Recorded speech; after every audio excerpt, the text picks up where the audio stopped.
सार्थक क्लासेज के online platform में आप सबका स्वागत है। हम लोग पढ़े थे इतिहास में, आप लोग को पहला पार्ट मिल चुका होगा। हम लोग दूसरे पार्ट में आ रहे हैं। देखिए, तो इतिहास में हम लोग टॉपिक पढ़ने जा रहे हैं सिंधु घाटी सभ्यता। सिंधु घाटी सभ्यता के बारे में हम लोग बहुत कुछ जान चुके थे, लगभग एक क्लास हो चुका है इसमें। तो सिंधु घाटी सभ्यता में हम लोग क्या क्या देख चुके थे। तो हम लोग देखे थे कि उसका क्षेत्र कहाँ कहाँ था, उसका चौहद्दी कहाँ से कहाँ तक विस्तार था। तो ऊपर में हम लोग देखे थे मांडा वगैरह, वो सब पिछले वीडियो में है। तो देखिए, सिंधु घाटी सभ्यता को क्या बोलते हैं, या तो सिंधु घाटी सभ्यता बोलते हैं या हड़प्पा भी बोलते हैं। हड़प्पा सभ्यता भी बोलते हैं इसको, या इसको क्या बोलते हैं, कांस्य युगीन सभ्यता भी बोलते हैं। तो देखिए, इसमें क्या है, अब हम दूसरा वीडियो में देख रहे हैं कि इसमें मेरा सिंधु घाटी सभ्यता में बताए थे पुरातात्विक तरीके से बहुत सारा साइट मिला था। बहुत सारा साइट मिला था। तो 3 मेरा देश में मिला था। कितने देशों में? 3 देशों में। तो 3 देश में था मेरा, एक अफगानिस्तान था और एक पाकिस्तान था और एक भारत था। मतलब इसमें तीनों देशों में महत्वपूर्ण साइट, मतलब लगभग 1500 साइट्स मिला है। साइट्स कहने का मतलब हुआ आपका कि छोटे छोटे जगह मिले हैं। कहने का मतलब वहाँ पे सिंधु घाटी सभ्यता के बारे में जानकारी मिलती है, उसका अवशेष मिलता है उस क्षेत्र में जहाँ मिला है। तो 3 ही देश में पूरा क्या था कि पूरा मिला है। तो अफगानिस्तान में, पाकिस्तान में और भारत में। तो देखिए, इस सब का क्षेत्र जो था एक क्या होगा, तीनों देश के ओर होगा। लेकिन भारत में क्या सब जगह मिला था? नहीं ना मिला था। हम लोग देख चुके थे इसका चौहद्दी में कि ऊपर में था आपका जम्मू कश्मीर तक, नीचे में था महाराष्ट्र में दैमाबाद तक, और इधर में था यूपी में आलमगीरपुर। उसमें भी क्या था, यूपी का बहुत मतलब पश्चिमी छोर ही मिला था जो आलमगीरपुर है। और इधर में देखे थे पाकिस्तान तक बसा हुआ था, और गुजरात भारत में। तो अब देखिए, इसको अगर हम समझना चाहेंगे कि पूरा जो सिंधु घाटी का सभ्यता का साइट है मेन कहाँ कहाँ मिला है। तो देखिए, अगर हम लोग फिगर पे नज़र जमाएं तो देखिए, यह भारत का है। क्या है? यहाँ पे भारत का बाउंड्री है आपका। यहाँ से आपका भारत का बाउंड्री गुजरात पड़ता है। यहाँ से इधर नर्मदा नदी बह रही है और इधर ताप्ती नदी बह रही है। तापी भी बोलते हैं इसको, तापी नदी बह रही है। तो देखिए, यहाँ पे आपका अगर भारत का बाउंड्री है तो बता चुके थे कि पाकिस्तान से क्या बहती है, सिंधु नदी बीच से बहती है, जो कहाँ से निकलती है, मानसरोवर झील से ऊपर से निकलती है। आप लोगों को जानकारी होगा, ज्योग्राफी में पढ़िएगा कि मानसरोवर झील से सिंधु नदी निकलती है। और आते आते भारत में इंटर करते समय बहुत सारी नदियाँ उसमें समाहित हो जाती है, जैसे सतलज नदी, रावी नदी, ब्यास नदी, झेलम नदी। उसके बारे में थोड़ा बता देंगे हम बाद में। तो सिंधु नदी क्या होती है कि पाकिस्तान के बीच से, ये पाकिस्तान का एरिया हो गया और ये आपका भारत का एरिया हो गया। क्या हो गया? भारत का एरिया। और ऊपर में इसके बाद क्या हो जाएगा, आपका अफगानिस्तान का एरिया हो जाएगा। तो देखिए, सिंधु नदी के नज़दीक ही आप लोग को हम बताए थे कि सिंधु घाटी सभ्यता इसलिए पड़ा क्योंकि ज़्यादा साइट जो मिला है सिंधु नदी के पास में ही मिला है। जैसे देखिए, इसमें सिंधु नदी के पास में मोहनजोदड़ो, सिंधु नदी किनारे चंद्रद्रो, आमड़ी है, ये सब क्या है, बालाकोट भी थोड़ा नज़दीक है। तो सिंधु नदी के नज़दीक मिला है। तो टोटल भारत और पाकिस्तान ऐसे में मिला के बहुत सारा 1500 साइट है। तो इसमें मेन साइट में देखिए, तो भारत के नीचे से हम लोग आते हैं, गुजरात में देखते हैं तो देसलपुर था एक, मेरा क्या था, देसलपुर है। फिर आपका सुरकोटदा आता है जो गुजरात में ही पड़ता है। फिर आपका लोथल आता है जो क्या था, एक तरह से लोथल एक तरह से हम लोग का बंदरगाह था। रंगपुर आता है। फिर आपका आता है, देखिए गुजरात में हो गया। ऊपर में फिर भारत में कालीबंगा आता है जो राजस्थान के पास है। फिर उसमें ऊपर से हरियाणा में आता है राखीगढ़ी बनवाली। यूपी में देखे थे आलमगीरपुर था, भगवानपुरा भी है वहाँ पे। तो ये सब मेन साइट है। और ऊपर में देखिए हड़प्पा जो है, क्योंकि हड़प्पा किस नदी के किनारे है, रावी नदी, इसके बारे में हम लिखवाएंगे, रावी नदी के किनारे है। तो रावी नदी के किनारे हड़प्पा जो उत्तर में पड़ती है, और सतलज नदी के किनारे कौन है, रोपड़ है। तो ये सब मेन साइट है जो एग्जाम में पूछ सकता है आपको। और इसमें हो गया आपका कि सतलज और हड़प्पा। अब इसमें हम देखते हैं कि देखिए, एक और साइट है रहमान डेरी जो पाकिस्तान में पड़ता है, उत्तरी क्षेत्र में, क्वेटा क्षेत्र में पड़ता है। फिर सिंधु नदी किनारे देख लिए, और इसके पास है एक कोटदीजी है और धौलावीरा है। धौलावीरा जो है सबसे मतलब बाद में खोजा गया है लगभग, तो बहुत बड़ा साइट है। यहाँ पे उन्नत जल निकासी का प्रणाली सबके बारे में देखेंगे। तो ये सब क्या है, मेन साइट है। कोटदीजी है, धौलावीरा है, पूछता है एग्जाम में। देखिए फिर इधर देखिए सबसे पश्चिमी छोर था, सुतका गेंडोर है, बालाकोट है, कुल्ली और आमरी लिख दिए, नाल भी है। कुल्ली और नाल भी एक साइट है यहाँ पे, कुल्ली नाल जो एक साथ साइट है, आगे हम बताएंगे इसमें। तो आपका देखिए बालाकोट है, सब क्या है, सब साइट जो है पूछता है कि कहाँ कहाँ किस क्षेत्र में पड़ता है। तो इसी के बारे में हम लोग लिखे हैं यहाँ पे। देखिए तो जो दक्षिणी अफगानिस्तान से मिला है, इसका मेन साइट था, तो अफगानिस्तान में सिर्फ 2 साइट मिला है। कौन कौन, तो एक मुंडीगाक और सुरतगोई, यहाँ से सिर्फ 2 है। बार बार एग्जाम में पूछा है कि अफगानिस्तान से कौन कौन साइट मिला है, तो ऑप्शन में दे देगा, इनमें से दो डाल देगा और 3 नहीं डालेगा, तो उसमें आपको चूज कर लेना है। तो याद रखिएगा, तो इसको याद कर सकते हैं। अब देखिए पाकिस्तान से क्या मिला था, पाकिस्तान का जो सिंध प्रांत है वहाँ से आपको आमरी मिला, कोटदीजी मिला, जो हम लोग यहाँ पे दिखाए हैं, आमरी और कोटदीजी। फिर क्वेटा क्षेत्र जो है उसका एक प्रांत है, क्वेटा नगर भी है, तो उसको वहाँ से मिला किलीगुल मोहम्मद और मेहरगढ़। मेहरगढ़ जो पढ़ते हैं हम लोग, यहाँ से सबसे पहले क्या मिला था, तो गेहूँ का खेती या खेती का साक्ष्य, कृषि का साक्ष्य सबसे पहले यहीं से मिला है पूरे भारतवर्ष में। अगर आप ताम्रपाषाण नौपाषाण में भी पढ़िएगा तो बलूचिस्तान क्षेत्र में कुल्ली और नाल, कुल्ली नाल पड़ता है। पाकिस्तान, पंजाब का पाकिस्तान जो है, अब हम लोग सोच रहे हैं कि पंजाब कहाँ से आ गया पाकिस्तान में, तो नहीं, ऐसा नहीं है। जब पाकिस्तान का बंटवारा हुआ था तो कुछ क्षेत्र कहाँ चला गया था, पंजाब में चला गया था, और कुछ क्षेत्र कहाँ रह गया था, भारत में रह गया था। तो देखिए इस साइड क्या है, इधर का पाकिस्तान हम लोग का है, इधर का पाकिस्तान माने पंजाब क्या है, पाकिस्तान क्षेत्र में आ जाता है। तो पंजाब कितने क्षेत्र में बटा है, 2 क्षेत्र में। तो पंजाब में आपका, पाकिस्तान के पंजाब में हड़प्पा आता है और सरायटोला और जलीलपुर। पूछता है एग्जाम में ये सब कि साइड जो है सरायटोला, जलीलपुर, हड़प्पा किस जगह पे है, तो पंजाब में है। तो पंजाब में कौन से पंजाब में, तो पाकिस्तान के पंजाब में है। इसके बारे में हम लोग याद करेंगे। और उसके बाद देखिए भारत में अब मेन साइट है, पाकिस्तान से भी पूछता है कुछ कुछ, लेकिन भारत से आपका जो है बहुत ज़्यादा क्वेश्चन बनाता है। तो जैसे देखिए राजस्थान में महत्वपूर्ण साइट है आपका कालीबंगा, जहाँ से काले रंग की चूड़ी भी मिली है, और भी बहुत चीज़ मिला है, उसके बारे में हम बताएंगे। फिर महाराष्ट्र में है जो दैमाबाद है, जो किस नदी के किनारे बस पड़ा है, दैमाबाद, तो नीचे में था मेरा परवरा नदी जो महाराष्ट्र में पड़ता है। पिछले क्लास में हम लोग इसके बारे में डिस्कस कर चुके हैं। अब देखिए हरियाणा में है तो बनवाली है और राखीगढ़ी है, बहुत ही इंपॉर्टेंट साइट है, क्योंकि ये सब का नया नया खोज हुआ है, राखीगढ़ी और बनवाली। तो क्वेश्चन पूछता है इसी तरह कि बनवाली राखीगढ़ी कहाँ से है। भगवानपुरा भी है, हरियाणा क्षेत्र में पड़ता है। यूपी में तो हम लोग देख चुके हैं, आलमगीरपुर और खुलास है। तो देखिए ये सब जो साइट है ये सब को बस याद करना है।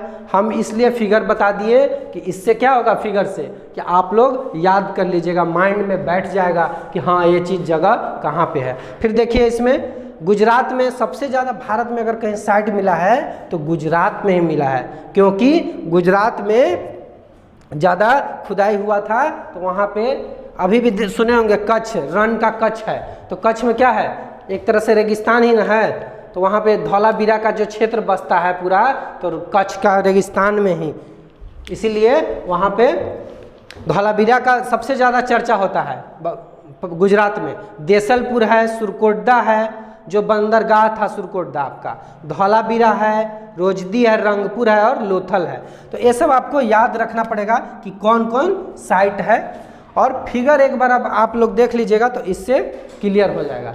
बाकी इसमें ज़्यादा कुछ है नहीं, इसके बारे में हम फिर और आगे टॉपिक पर चर्चा करते हैं। आप लोग इसका थोड़ा सा स्क्रीनशॉट ले लीजिए, क्लियर हो जाएगा इसमें।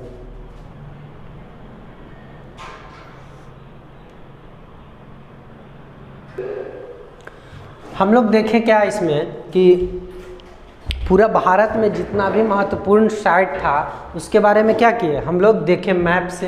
देखो मैप से क्या होता है कि देखने से आपको पता चल जाता है कि इस जगह मतलब उस जगह का एग्जैक्ट लोकेशन क्या है। देखते ना भाई गूगल मैप में लोकेशन देखते ना हो, उसी तरह क्या है कि उसका भी हमको लोकेशन देख लेना पड़ता है। तो देखने से क्या होता है याद हो जाता है, उसको चीज़ को समझ जाते हैं हम लोग कि इस जगह पे है। तो इसीलिए कभी भी कोई चीज़ हिस्ट्री इतिहास में अगर पढ़िए आप लोग तो मैप का हेल्प लीजिए। जब तक मैप का हेल्प नहीं लीजिएगा तो अच्छे से कंसेप्ट क्लियर नहीं होगा। अगर पढ़ते हैं तो अच्छे से पढ़ें डिटेल में, नहीं तो पढ़ने का क्या ज़रूरत है, समझ गए। तो डिटेल में पढ़िए, कोई भी एग्ज़ाम हो आपको नहीं छूटेगा। अगर अच्छे से तैयारी करिएगा डिटेल में तो छोटा छोटा एग्ज़ाम जो है ईजी से निकलेगा, समझ गए। ये हम लोग का तरीका होना चाहिए पढ़ने का। तो हम लोग क्या देखें पूरा साइट जो है तो उसमें देखें कि सबसे ज़्यादा भारत में देखें गुजरात में, और टोटल साइट क्या था कि सिंधु घाटी सभ्यता सिंधु नदी के किनारे बसा हुआ था। ये चीज़ देखें। तो अब देखिए इसमें हम एक बात लिखे हैं कि स्वतंत्रता प्राप्ति के पश्चात सबसे ज़्यादा स्थल गुजरात में खोजा गया। गुजरात में खोजा गया इसका मतलब क्या हुआ कि सबसे ज़्यादा जो साइट मिला भारत में तो गुजरात में ही मिला। इसलिए ये भी क्वेश्चन बनाता है कि सबसे ज़्यादा स्थल कहाँ खोजा गया है भारत में, तो इसका आंसर होता है गुजरात। क्या होता है गुजरात में, अब पूछता भी है। और उसी में गुजरात में सबसे पश्चिमी छोर है। भारत के पश्चिमी छोर कौन सा है, अगर भारत का हम लोग मैप बनाए यहाँ से, अगर मैप ऐसे बनाते हैं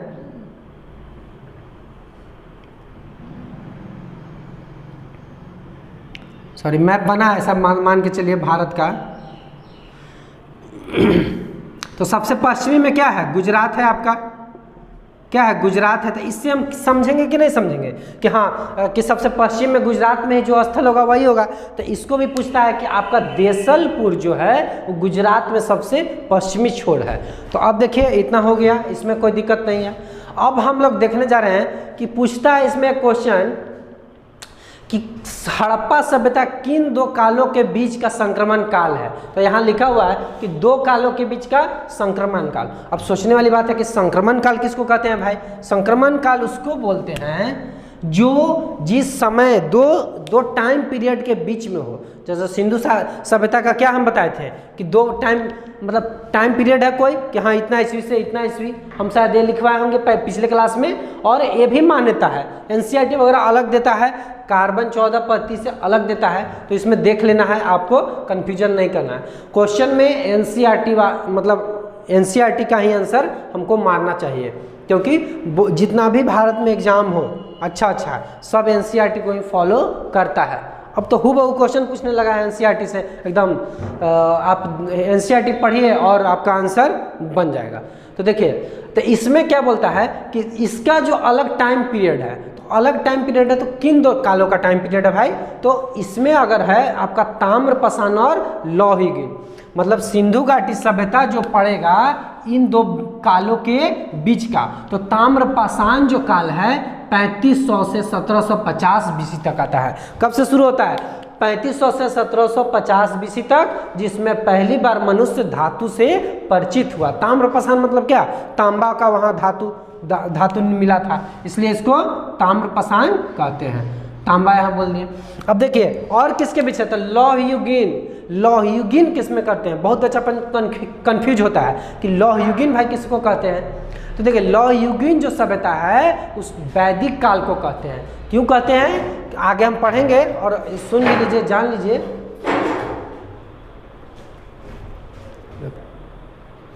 इसमें क्या है कि लौहयुगीन सभ्यता वैदिक काल, तो इसलिए लौहयुगीन बोलते हैं क्योंकि वैदिक जो पीरियड है, वैदिक काल उसी को बोल रहे हैं जहाँ वेद वगैरह का चर्चा हुआ था।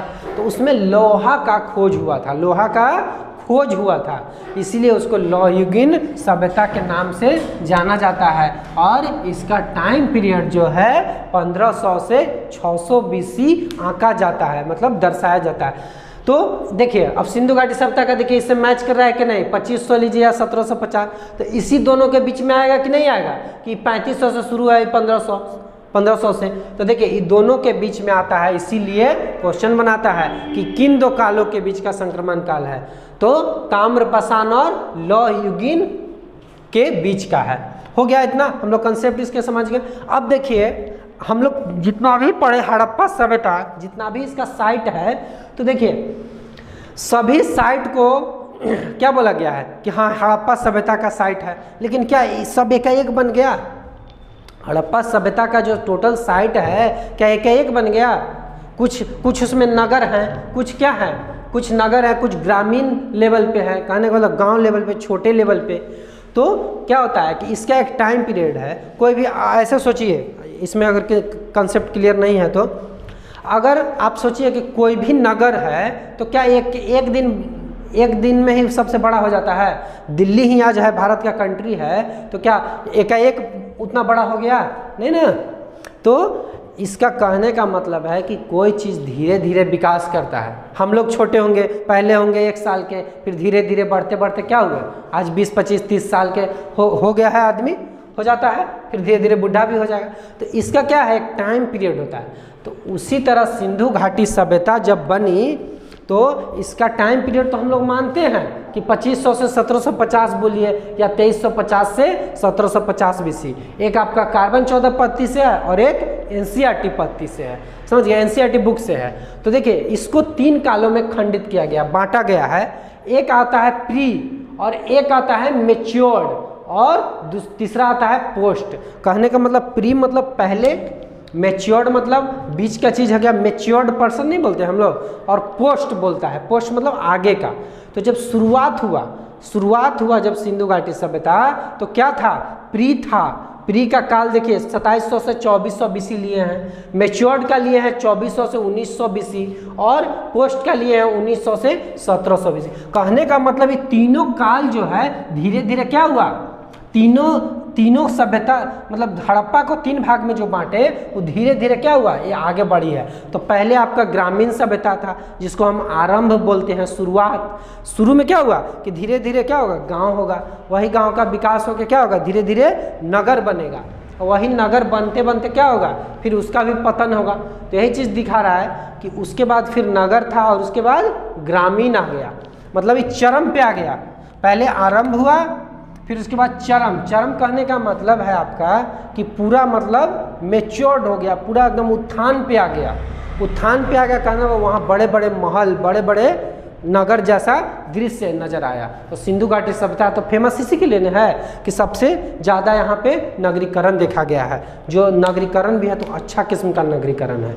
और उसमें देखिए पतन हो गया, लास्ट में क्या होगा, पतन की ओर जाएगा। अब सोच के देखिए ना जी कि यहाँ पे 500 BC 500 साल चला, 500 साल अगर चलेगा आपका हड़प्पा सभ्यता का नगरीकरण, तो उसके बाद क्या है, डिक्लाइन होगा, मतलब पतन की ओर जाएगा। तो ग्रामीण क्षेत्र में आएगा, घर क्या होगा, टूटना शुरू होगा, या जो है ह्रास होगा। तो इसलिए उसको पतन की ओर बोलते हैं। तो देखिए 3 भाग में इसको समझते हैं सिंधु घाटी सभ्यता को। तो इसमें देखिए सभी का हम विशेषता लिख दिए हैं यहाँ पे। तो प्री का विशेषता में दिया गया है कि कैसा था। विशेषता कहने का मतलब क्या कि उस समय के मतलब उस टाइम पीरियड में आपका सामाजिक, राजनीतिक, धार्मिक, आर्थिक चीज कैसा था, आर्थिक परिवेश कैसा था, उस चीज़ों के बारे में ही उसको विशेषता बोलते हैं। समझ गए। तो देखिए ग्रामीण सभ्यता थी, पहला पॉइंट ग्रामीण सभ्यता थी, क्योंकि शुरुआत था ना जी। तो शुरुआत होगा तो क्या होगा, आपका शुरुआत है तो ग्रामीण सभ्यता होगा। फिर बोल रहा है कि लेखन कला का अभाव था। अब बताइए लेखन कला का अभाव क्यों बोल रहे हैं। उस समय लिपि तो हम लोग पढ़ चुके हैं पिछले क्लास में कि बेस्त्रोफेदन लिपि था। तो लेखन कला का अभाव इसलिए बोला जाता है कि ग्रामीण सभ्यता है। अब बताइए शुरू नगर गांव बस रहा है, तो वहाँ पे पढ़ना लिखना शुरू में कोई सोचेगा, ज़्यादा नहीं ना सोचेगा। तो वो इसीलिए क्या बोला जाता है कि लेखन कला का अभाव था, उस समय मिला भी नहीं। अब देखिए पक्के ईंटों का प्रयोग नाम मात्र। अब धीरे धीरे क्या करने लगा आदमी कि उस पक्के ईंटों का प्रयोग करने लगा धीरे धीरे। अब शुरू में ग्रामीण था, गांव था। तब बताइए गांव में अगर कुछ होगा, पानी बरसेगा या घर वगैरह गिर जाएगा, कच्चा मिट्टी का बनाइएगा, तो क्या सोचेगा आदमी कि इसको और मजबूत बनाना चाहिए। तो मजबूत बनाने के लिए क्या करेंगे, पक्के ईंटों का प्रयोग करना शुरू करेगा। दिमाग तो लगाएगा ना जी। मनुष्य है, मनुष्य क्या आज आवश्यकता की क्या है कि आवश्यकता जैसे जैसे पड़ता है वैसे वैसे सोचता है। आज देखिए कोरोना काल में क्या है, जैसे जैसे सोच बन रहा है तो देखिए ऑक्सीजन का मशीन यूज कर रहा है आदमी। पहले कोई के दिमाग नहीं था कि हाँ ऑक्सीजन बनाने वाला मशीन भी चाहिए, समझ गए। तो आज छोटे छोटे मिल रहा है दुकान में कि हाँ 1500-2000 में ऑक्सीजन का मशीन मिल रहा है। तो यही है, आपका दिमाग लगाना है मनुष्य को। तो पक्के ईंटों का प्रयोग नाम मात्र। फिर कांसे का प्रयोग काफ़ी कम। हम लोग पढ़ चुके हैं इसमें कि कांसे का प्रयोग होता था। कांसा किससे बनता था जी? तांबा और टीन से। तांबा और टीन से। तो देख लीजिएगा उसमें तांबा कहाँ से आता है और टीन कहाँ से आता है। तो इसका मतलब है कि लोग को धीरे धीरे टेक्नोलॉजी का ज्ञान होने लगा, तकनीकी का ज्ञान होने लगा। क्यों ज्ञान होने लगा? क्योंकि तांबा और टीन को क्या मिला देने से ही बनता है मेरा कांसा, मिश्र धातु। अब मिलाएंगे क्या, शरबत है कि ऐसे से मिला दिए हो गया। लेकिन क्या है यहाँ पे कि यहाँ धातु है, उसको मिलाने के लिए आपको तकनीकी ज्ञान भी चाहिए, तब ना कांसा बना। तो ये आपका प्री का हो गया। अब देखिए मेच्योर्ड। मेच्योर्ड उसको बोल रहे हैं जो चरम पे हो। कहने का मतलब परिपक्व हो गया। कहने का मतलब कि आप एक अच्छा मतलब जो चाहते थे जैसा बनना उस टाइप का मेच्योर्ड हो गए कि हाँ मेरा अब ऐसा अच्छा रूप दिखने लगा। जैसे नगरीकरण इसमें दिखाई देता है। इसमें क्या है पहला विशेषता, नगरीकरण दिखाई देता है। तो नगरीकरण दिखाई देता है तो इसका मतलब क्या है कि न बड़े बड़े भवन होंगे। बड़े बड़े भवन क्या होंगे? बड़े बड़े भवन होंगे। निर्माण भी हुआ उसमें कि बड़े बड़े भवन होंगे। तो क्या बोलेगा कि नगर है। आज किसको नगर बोलते हैं हम लोग? जहाँ पे बड़े बड़े भवन है, मेट्रो सिटी है, हैं? अब चले जाइए दिल्ली वगैरह कहीं भी चले जाइए तो वहाँ पे मेट्रो है तो उसको नगरीकरण बोलते हैं। सभी वस्तुओं में परिपक्वता पाते हैं। अब सभी वस्तुओं में बोल रहा है परिपक्वता पाते हैं। तो कहने का मतलब धीरे धीरे पहले हम लोग क्या, पहले यही बोर्ड देख लीजिए तो उसमें क्या पेंसिल से लिखा जाता था, हैं? जो चौक होता था उससे लिखा जाता था काला बोर्ड पे। फिर धीरे धीरे क्या हुआ कि टेक्नोलॉजी बदलने लगा, पेन का यूज होने लगा ऐसा। अब मार्कर आ गया, अब डिजिटल बोर्ड भी आ गया है। तो क्या होता है कि सभी चीज़ अच्छा बनते जाता है, धीरे धीरे टेक्नोलॉजी का आविष्कार होता है। तो इसीलिए बोला जाता है कि सभी वस्तुओं में परिपक्वता पाते हैं। फिर देखिए कांसे का सिक्के का अधिक प्रचलन। अब यहाँ शुरुआत होगा तो धीरे धीरे क्या करेगा, शुरुआत होगा तो धीरे धीरे इसका यूज करना शुरू कर देगा। तो कांसे के सिक्के का अधिक प्रचलन शुरू हो गया। बड़े बड़े भवन का निर्माण तो पढ़ ही लिए। तो मेच्योर्ड कितना साल चला है मेरा? 500 साल। कितना? 500 साल। यही सबसे ज़्यादा चला है। इसीलिए ना बोला जाता है कि सिंधु घाटी सभ्यता एक बहुत ही उत्कृष्ट और उन्नत नगरीकृत व्यवस्था थी। अब देखिए यहाँ पे पोस्ट में बोला जाता है। पोस्ट कहने का मतलब 500 साल चला, उसके बाद आप पतन की ओर जाइएगा। अब कोई एक नगर है, आज ही दिल्ली या चाहे कोई भी देख लीजिए, बॉम्बे आज बहुत बड़ा होगा अगर उसका महल वगैरह, तो फिर धीरे धीरे क्या होगा 200-400 सालों के बाद उसका क्या होगा, ह्रास होगा। वहाँ पे रहना ज़्यादा नहीं चाहेगा आदमी के, अरे बहुत पुराना शहर हो गया। नया अगर जहाँ होगा वहाँ जाएगा। तो आप इस पोस्ट को देखिए, मतलब क्या है पोस्ट, मतलब बाद के चीज़। पतन की ओर जब जाने लगा तो पतन की ओर जाने लगा तो लेखन कला का अभाव देखा गया, क्योंकि वहाँ पे अब पढ़ना लिखना ज़्यादा ह्रास की ओर जा रहा है तो पढ़ना लिखना कम कर दिया। फिर कांसे का प्रयोग काफ़ी कम। अब नगरीकृत व्यवस्था कब होती है? हम आर्थिक में इस चीज़ों को पढ़ेंगे कि नगरीकृत व्यवस्था तब होगी जब मेरा व्यापार अच्छा होगा, पैसा होगा, तब ना हम बड़े बड़े भवन बनाएंगे। और रहेगा हमको कमाएंगे 5000 और कहेंगे कि हम बनाएंगे 5 स्टार होटल, तो होगा नहीं ना होगा। तो इस चीज़ों को हमको क्या देखना है कि मैच्योर्ड है, इसका मतलब आर्थिक, यहाँ पे एक पॉइंट लिख लीजिए कि आर्थिक स्थिति मजबूत था। यहाँ पे इसमें आर्थिक स्थिति मजबूत, तभी ना हम बड़े बड़े भवन बनाएंगे। और इसमें क्या हो गया कि कांसे का प्रयोग काफ़ी कम। अब कांसा का सिक्का होगा तो कांसा कहाँ से आता था? तांबा आता था राजस्थान के खेतड़ी से और ईरान बलूचिस्तान से। टीन आता था ईरान और अफगानिस्तान से। तो व्यापार कम होगा तो कांसे का प्रयोग हम लोग कम करेंगे ना। पहली बात पतन भी है, आर्थिक स्थिति भी खराब है। पक्के ईंटों का प्रयोग होता रहा, परंतु अब पक्के ईंटों का बनना बंद होने लगा। देखिए हो रहा था यूज, लेकिन इसका हम लोग यूज करना बंद कर दिए। नया अब नहीं, अब पैसा रहेगा ही नहीं। आर्थिक स्थिति अगर उस काल की खराब हो जाएगी तो क्या होगा, हम वहाँ पे क्या करेंगे कि उस चीज़ों का पैसा खर्च करना बंद। आर्थिक स्थिति मेरा क्या हो गया, मजबूत नहीं रहा यहाँ पे, तो क्या हो गया, ह्रास हो गया। तो इसीलिए कभी भी हड़प्पा सभ्यता को 3 तरीके से पढ़ेंगे, प्री, मैच्योर और पोस्ट। और जितना भी हम शुरू में साइट देखें, जितना भी मेरा आपका शहर दिखा, नगर दिखा, मेन साइट दिखा, वो भी क्या है, अलग अलग साइट है कि प्री का अलग साइट्स है, मैच्योर का अलग साइट्स है, पोस्ट का अलग साइट है।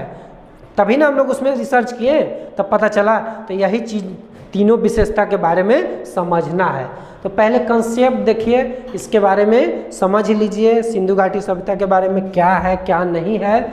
उसके बाद कोई भी बुक, या इसी नोट्स में बहुत सारा फैक्ट्स लिखवाए हैं, कोई भी बुक आप एक बार पढ़िए, एक भी कंपटीशन में क्वेश्चन नहीं छूटने वाला है आपसे, समझ गए। तो इसी में हो गया इतना, और आप लोग इसका ले लीजिए। इसके बाद हम स्क्रीनशॉट इसका ले लीजिए अच्छे से, और कॉपी कलम लिख के बैठिए। लिखने से आपको प्रैक्टिस होगा, याद होगा बहुत चीज़। स्क्रीनशॉट ले लीजिए, आगे क्लास में हम लोग देखेंगे। और लाइक और सब्सक्राइब करना मत भूलिए आप लोग, बहुत मेहनत से हम लोग वीडियो बना रहे हैं।